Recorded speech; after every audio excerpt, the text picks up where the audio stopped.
Bonjour à toutes et à tous, je suis ravie de vous retrouver dans Smart Éducation, votre magazine hebdomadaire dédié aux nouveaux métiers, nouvelles formations, nouvelles pédagogies, également aux nouvelles technologies de l'éducation.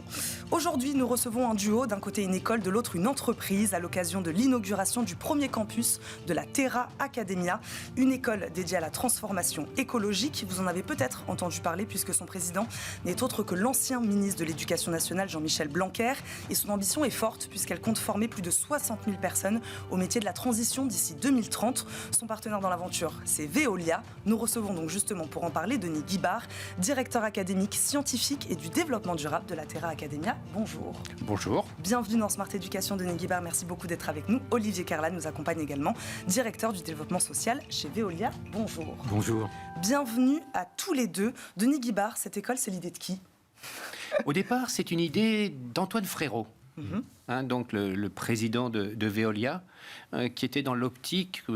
alors moi, je ne suis pas de Veolia, mais de ce que j'en ai entendu parler, et Olivier pourra en parler mieux que moi, de créer une école de l'eau, au départ, ouverte au-delà du périmètre de Veolia à tous les acteurs de ce secteur. Et au fil du temps, ce projet s'est élargi à l'ensemble de la problématique de la transformation écologique dans une idée de rassembler toute une coalition d'acteurs pour travailler au développement et à la transformation des compétences qui sont indispensables pour réussir cette transformation écologique dans la société et dans l'économie. Donc Veolia n'est pas qu'un simple partenaire, on l'a bien compris, il est vraiment à l'origine, à la genèse du projet. Oui, un Veolia initiateur, penseur de cette école de la transformation écologique au niveau des territoires. Et c'est le prolongement finalement de la raison d'être de Veolia. Denis disait à Antoine Frérot, effectivement, Antoine Frérot pense cette école de la transformation écologique pour être utile au territoire, à l'ensemble des parties prenantes. C'est vraiment la notion et la vision d'Antoine Frérot. Dire une entreprise est prospère parce qu'elle est utile.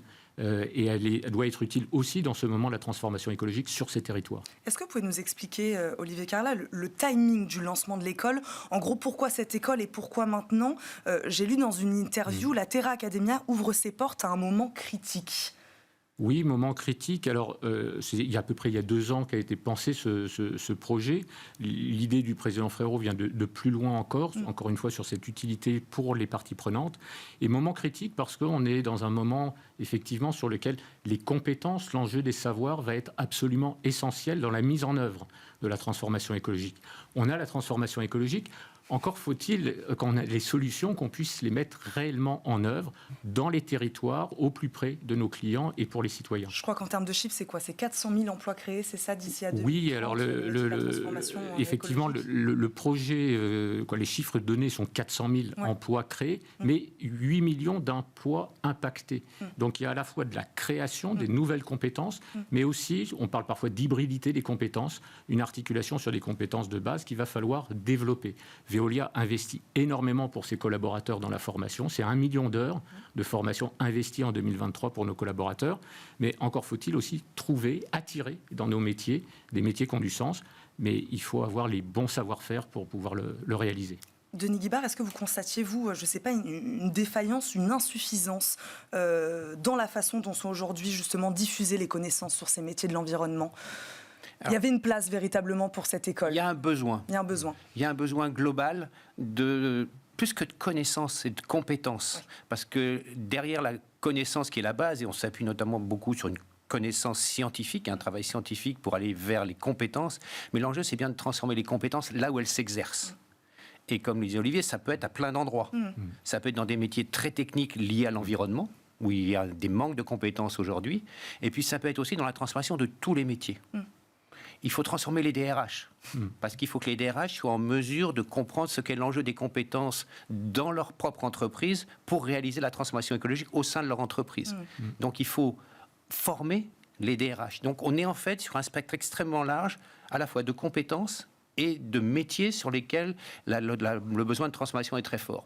Les métiers spécifiques, mais aussi l'ensemble de l'activité d'une entreprise, et même, j'irai au-delà, l'ensemble des organisations. Il y a un enjeu de formation dans les associations, et bien évidemment, dans les collectivités territoriales, dans les services publics. C'est toute la chaîne de valeur, en fait, qui va devoir fonctionner différemment avec des nouvelles compétences, des métiers transformés ou des nouveaux métiers. Et donc, c'est l'ensemble des acteurs qu'il faut former. Donc, on parlait des collaborateurs de Veolia. Là, vous preniez l'exemple d'une DRH. Ces formations-là, donc proposées par la Terra Academia, elles s'adressent donc à des gens qui sont déjà en poste, c'est ça, à des salariés. Elles s'adressent à tout le monde, j'ai envie de dire. Et je trouve ça très intéressant. La première formation qu'on a déployée sur le terrain à Arras, en fait, c'est une formation de découverte des métiers, de sensibilisation pour des jeunes qui sont un petit peu éloignés de l'emploi, pour leur montrer tout l'intérêt et l'enjeu des métiers de la transformation écologique et les ramener à l'emploi au travers de ces métiers-là. Puis à l'autre bout, la deuxième formation qu'on va déployer très prochainement, c'est une formation pour cadres dirigeants d'entreprise, sous un format très court, d'un séminaire, pour là aussi les amener non pas simplement à comprendre ce que sont les limites planétaires ou la transformation écologique, mais aller vers l'action. Et puis, on va porter nos efforts sur des actions de formation initiale, diplômantes, mais beaucoup aussi de formation continue. On va prendre tous les formats possibles pour toucher tous les publics possibles. Alors, on va développer ce portefeuille de formation progressivement, bien évidemment, mais on a une ambition très vaste. C'est là où le rôle de Veolia est important. C'est-à-dire que vous êtes au plus proche des besoins du secteur. Vous avez des collaborateurs, vous savez de quoi ils ont besoin. Voilà, vous participez, vous, de manière active à la construction de ces formations proposées. Oui, pleinement. C'est une forme de prolongation, finalement, d'un investissement et d'une culture de la formation qui est très forte chez Veolia. Il y a 30 ans, Veolia a créé les métiers de l'environnement. On a commencé à développer des titres, des diplômes avec des branches professionnelles, avec l'éducation nationale, des CAP, des bacs professionnels, pour répondre à ces métiers de l'environnement. C'était il y a 30 ans. J'ai eu l'honneur d'être le directeur de la formation de Veolia, de diriger ces centres de formation, et on formait du CAP au master à cette époque-là. Mais aujourd'hui, le constat que nous avons, c'est qu'il faut accélérer, que ces besoins, ces savoirs, il y a une forme d'accélération, et également de faire connaître ces métiers qui ont du sens et qui peuvent effectivement être mis en place et sur lesquels les solutions seront des solutions territoriales. Veolia est un groupe international, 218 000 salariés, 45 milliards de chiffre d'affaires sur tous les continents. Et je prendrai un exemple sur des pollutions qui existent, des pollutions sur la qualité de l'eau. On a découvert un certain nombre de sujets polluants aux États-Unis. On a eu la capacité de transférer tout ce savoir-faire en France, mais il faudra que demain, ce soit dans la collectivité territoriale précise, sur un contrat précis, sur lequel on va mettre en œuvre ces compétences et ces savoir-faire. Oui, c'est intéressant ce que vous dites, on n'en a pas parlé d'ailleurs. Pourquoi Arras ? Voilà, je crois qu'il y a cet aspect ancrage dans les territoires est très important pour la Terra Academia. C'est très important en fait. Je trouve que Terra Academia, c'est Terra et Academia. Donc Academia, c'est le côté académique, c'est le côté scientifique. On a un conseil scientifique qui oriente nos travaux. Et Terra, c'est le terrain. C'est là où les choses se passent, notamment dans les métiers très techniques, là où les métiers doivent se transformer. Et la logique de Terra Academia, c'est d'une part d'avoir une vision un peu globale, nationale, voire internationale prochainement, mais surtout d'aller agir dans les territoires. Et le premier territoire qu'on a choisi, c'est effectivement une ville de taille moyenne, une ville et un territoire qui est en transformation, notamment en lien avec la transformation écologique, et sur lequel il y a des besoins de modification, d'évolution des compétences et donc de formation. Et ce qu'on fait sur chaque territoire où on va s'implanter, c'est on commence par faire un diagnostic. Un diagnostic territorial qui est à deux volets. Un volet sur le diagnostic de l'état écologique du territoire, présent et puis futur en anticipant les évolutions, et un état des compétences et des formations. Donc, qui sont vos interlocuteurs justement sur place pour faire ce diagnostic-là ? Alors, les collectivités... Et il y a tous les acteurs publics. Aux différents niveaux, de la région jusqu'à la communauté urbaine d'Arras et tous les échelons, les différentes agences publiques, dans leur version nationale ou régionale.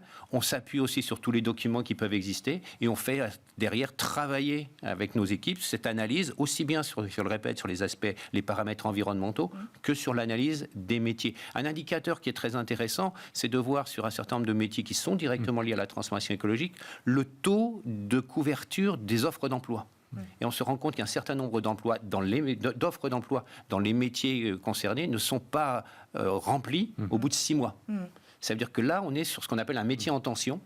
Et s'il y a un métier en tension, ça veut dire qu'il n'y a pas assez de personnes qui sont formées ou intéressées par ce métier. Il peut y avoir une question d'attractivité du métier, mais il peut aussi y avoir une question de disponibilité de personnes formées à ces métiers. Ce qui nous ramène donc à, est-ce que les formations existent ? Dans certains cas, elles existent, mais elles ne sont pas remplies. Ouais. Ça veut dire qu'il y a un manque d'attractivité de la formation. Et donc, il faut travailler sur ce sujet-là, éventuellement la faire évoluer. Parfois aussi, la formation n'existe pas. Et donc là, on va contribuer à la créer, le plus souvent avec des partenaires. La logique de Terra Academia, c'est une coalition d'acteurs. Ouais. Aussi bien pour faire ces diagnostics, pour concevoir les formations avec les acteurs entreprises, Veolia bien sûr, mais nos autres partenaires entreprises, EDF, Dassault Systèmes, ADO, les acteurs de la formation locaux. Si on reste sur le territoire d'Arras, on a des partenariats avec d'un côté l'Université d'Artois, l'ensemble Baudimont qui est un lycée qui travaille aussi dans le supérieur, les campus des métiers et des qualifications, l'ensemble des acteurs. On a signé hier un partenariat avec l'Institut Mines Télécom au plan national, mais il y a une des écoles de l'Institut Mines Télécom qui est installée à Douai. Douai-Arras, c'est pas très loin l'un de l'autre, c'est le même bassin. Et donc on travaille avec l'ensemble des acteurs pour analyser la situation et ensuite construire les formations qui vont répondre à ces besoins. C'est difficile ça de mettre tout le monde autour de la table justement, ou c'est intéressant? C'est passionnant, ouais. C'est au cœur de la raison d'être de Veolia, c'est ce travail avec les parties prenantes. Bien sûr, on a des parties prenantes traditionnelles, les actionnaires, les clients, les salariés, mais plus encore la société et les territoires sur lesquels on agit. Veolia, c'est une entreprise fondamentalement territoriale. On a 45 000 salariés en France qui sont dans toutes ces agglomérations au service de clients industriels et municipaux.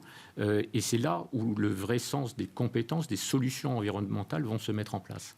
Donc, je crois que ce n'est pas difficile de mettre autour d'une table, encore faut-il un catalyseur. Terra Academia permet ce rassemblement et je pense que effectivement, c'est un vrai prolongement pour Veolia. Il y a notre responsabilité en tant qu'entreprise pour nos collaborateurs, avec tous les investissements que j'ai rappelés, mais d'aller plus loin, de prolonger cet élément-là, de créer de la valeur sur un territoire. Et les compétences, les savoir-faire, la transformation écologique, quand même, c'est un magnifique défi et de très beaux enjeux pour Veolia, mais pour tout le consortium d'entreprises et d'acteurs qui vont être autour pour prolonger cette belle aventure. Denis Guibard, très rapidement, il nous reste une minute. Arras, c'est que le début, hein, c'est ça? Vous Arras, ce n'est que le début. On a annoncé qu'on aurait une quinzaine de campus en France, y compris d'ailleurs dans les territoires ultramarins en 5 ans. La prochaine étape, elle est connue, elle sera en Normandie, tout juste à côté de Deauville.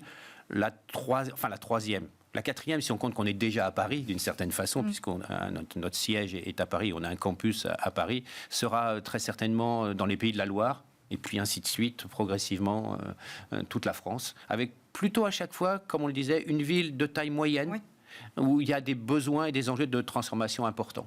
Merci beaucoup, Denis Guibard et Olivier Carla, d'être venus nous voir aujourd'hui dans Smart Education, nous avoir présenté la Terra Academia. Denis Guibard, je rappelle, vous êtes le directeur académique scientifique et du développement durable. Olivier Carla, vous êtes directeur du développement social chez Veolia. Merci beaucoup à tous les deux d'avoir été avec nous. Merci à vous de nous avoir suivis. On se retrouve évidemment très vite pour un nouveau numéro de Smart Education. À très vite. Salut.